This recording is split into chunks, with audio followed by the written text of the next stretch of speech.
At the economic level, the Canadian Customs began a trade return category for, quote, British possessions in Africa, way back in 1893. Canadian Trade Representative began in South Africa in 1902. Canadian company Alcan began prospecting in Guinea in 1916, began a mine in the late 1920s. Bata Shoes, first Czech company, then a Toronto-based company, began operating on the continent in the 1930s. By the end of the colonial period, was the lead shoe maker and shoe seller in more than a dozen different African colonies. So there was an economic connection as well, which grew as the colonial period went on. Ottawa supported European colonialism in Africa at a whole bunch of levels, right? I've kind of gone through some of it, but diplomatically, Ottawa effectively endorsed European colonial rule. To the extent that between 1950 and 1958, Canada provided $1.53 billion, worth about $8 billion today, in NATO Mutual Assistance Plan weaponry to the European powers, NATO powers, primarily Britain, France, Portugal, Belgium. What were those countries doing in the 1950s in Africa? Stopping independence, and stopping independence often in very brutal ways. So the Mau Mau in Kenya were suppressed. The independence movement was suppressed by the British with 10 minimum, probably tens of thousands of people killed. All kinds of horrors that are hard to even wrap your head around. Canadian weapons were, some Canadian weapons were certainly channeled in there. When there were hundreds of thousands of French troops in Algeria, Canada was providing ammunition to the French. Not selling, let's remember, this is not selling, this is giving ammunition to the French, knowing full well what the French were doing with that ammunition. And there was probably 100,000 plus people killed by the French in Algeria.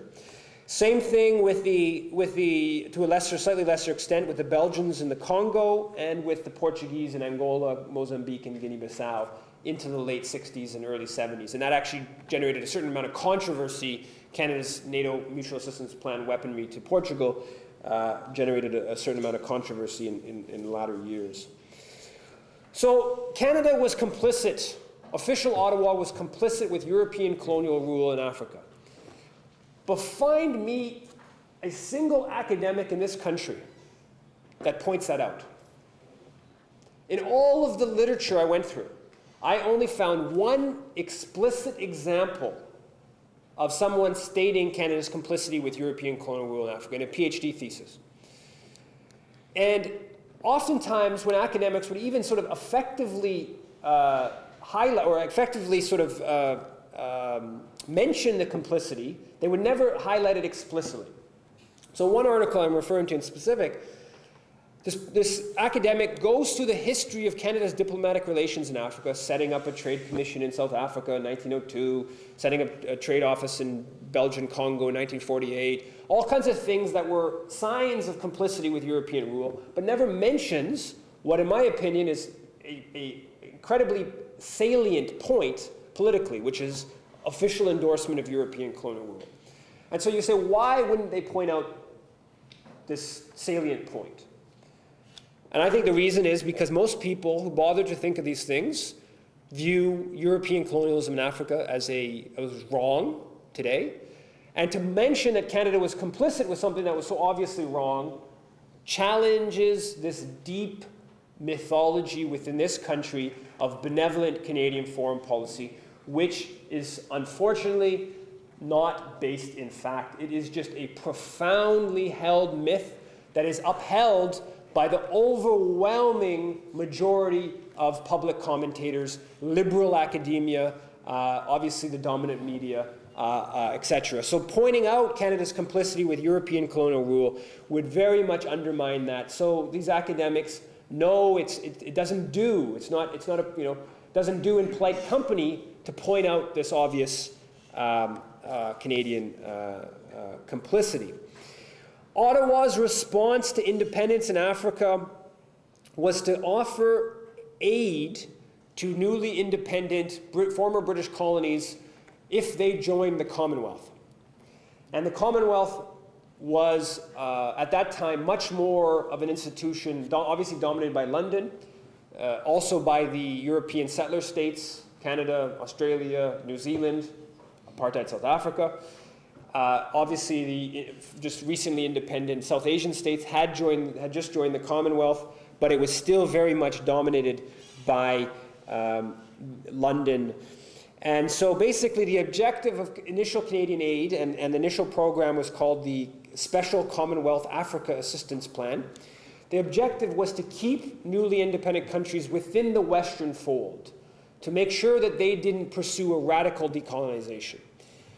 And a big chunk of initial Canadian aid money went to training African countries' militaries, newly independent African countries' militaries. And in two instances, it was highly politicized military training. In the case of Tanzania and the case of Ghana, it was highly politicized. The objective was very clearly about not having the Tanzanian government, which was socialistic oriented, not having it go further down that path, not having it go towards China, towards the USSR. And in the case of Ghana, it was the Canadian trained military who would overthrow post-independence leader Kwame Nkrumah. Kwame Nkrumah today is viewed as a Pan-African, great Pan-African. He was dubbed the Man of the Millennium by BBC listeners in Africa a handful of years ago. When Michael Jean was in Ghana, she laid a wreath at his tombstone. So now Kwame Nkrumah is somebody that's sort of seen positively. But at that time, the Canadian High Commissioner, and we have the internal files from the Canadian High Commissioner at the time, the Canadian High Commissioner was boasting that Canada's military training in Ghana made it the most Western, maintained it, as in his words, the most Western-oriented institution in the country. And after Kwame Nkrumah was overthrown in 1966, the Canadian High Commissioner said, quote, "A wonderful thing has happened for the West in Ghana, and Canada has played a worthy part." Idi Amin. How many people have heard of Idi Amin? Most people? The last king of Scotland, the Forrest Whitaker movie. Idi Amin killed many people, considered kind of crazy. But what's not part of the story is Canada's role in supporting Idi Amin's coup, overthrow of Uganda's independence leader, Milton Obote.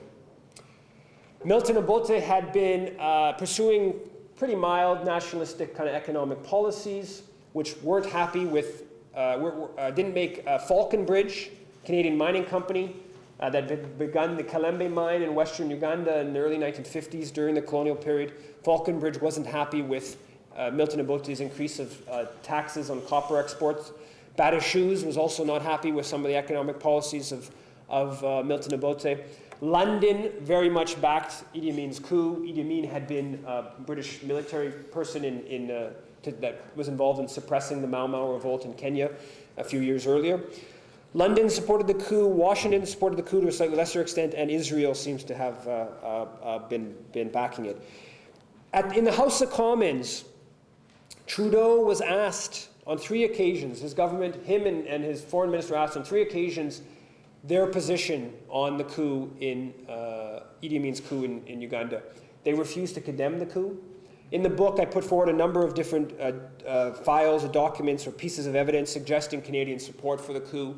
The strongest example I came across was a Canadian International Development Agency, their seated person on the ground in Uganda, who told an Alberta bureaucrat who was about to go on a seated internship, she told him just after Idi Amin's coup, quote, "The new administration favors democracy and Western civilization's democracy, while the former one favored the communists." So Idi Amin favors Western civilization's democracy, which, as I've said elsewhere, may be saying more about Western civilization's democracy than the person meant to say. So I don't want to exaggerate the point, but there was definitely Canadian support for the coup, Idi Amin's coup in Uganda. which of course has had major consequences on Ugandan political and economic life.